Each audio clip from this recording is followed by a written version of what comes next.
when it comes to working with groups. So, what's the purpose in doing a briefing? Let everyone know what's going on. Yep.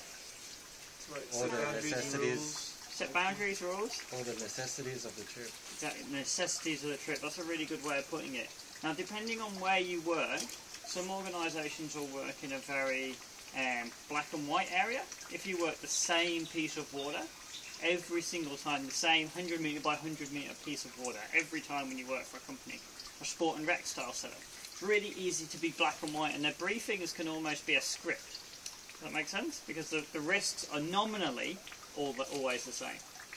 And other companies, southbound, outward bound, OEG, work a huge variety of venues and style. So you also have a huge variety of clients with those.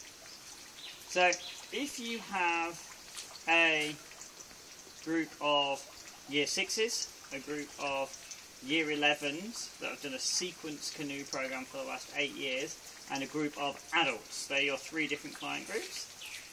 Do your briefs need to cover the same content? Yeah. Perfect answer. Every single time you need to cover the same content. How you go about delivering that content is what changes. Does that make sense? And I really think one of the beauties of the outdoors, one thing I love about it, is being able to put your own style on a briefing. The way Trav teaches, like Trav mentioned at the start, the way Guy teaches, the way I teach, the way Ivan teaches, the way Jen teaches, is all different, yeah? And that's the beauty of the outdoors. So, what briefs is it imperative that we do before we get on the water when we go canoeing on a day trip like this? What have we got to do? Fire them out. Life jackets. Life jackets, okay, otherwise known as PFDs. What's the difference between a life jacket and a PFD? Life jackets will keep you afloat and keep your head above water. Yeah, they keep you. PFDs will just float. Yep. Yeah, so they have a collar. So normally we wear PFDs when paddling. So what key points for a PFD brief are? Straps are done up. Straps are done up. Yep. Make sure it fits you properly. Make sure it fits you. Doesn't come over your shoulders. Yep. Buckles done up. Buckles Check done your up. partner. Check your partner. What other key point of a PFD? Always wearing it there. Yeah, when to wear it. Okay. So, PFD briefs. Now, the word brief, what does it mean? Simple and easy. Little. Alright. Now you can stand there. Can I borrow a PFD for a second? You just unzip it.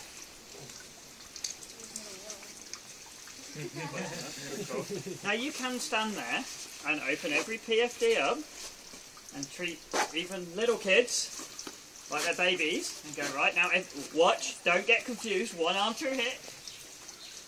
No, one arm. Has everyone got that? Okay? And you can break it down really, really slowly. Or you can say to everyone, guys, put on your PFDs, put it on, and then just go around and go, okay, key points are, guys, make sure this bottom buckle's done up because everyone forgets it. Then zip it, loosen off the shoulder strap, start the bottom, and tighten it up. That's a PFD brief. If the numpty in the group puts it on backwards, puts it on inside out, it's much quicker, I find, to just go, alright mate, no, not quite, yellow bit on the outside, alright? And just go around and change it, than it is to stand there and be really hands-on demonstrating each time. You lose your group if you spend too long on your brief. I've watched on an hour canoe session a 40-minute brief. You don't need a 40-minute brief if you're going on a 4-day paddle trip. So you definitely don't need it on an hour canoe session. So think of ways of keeping it quick. PFD brief. What else do we need to do on the water? How to get into your canoe.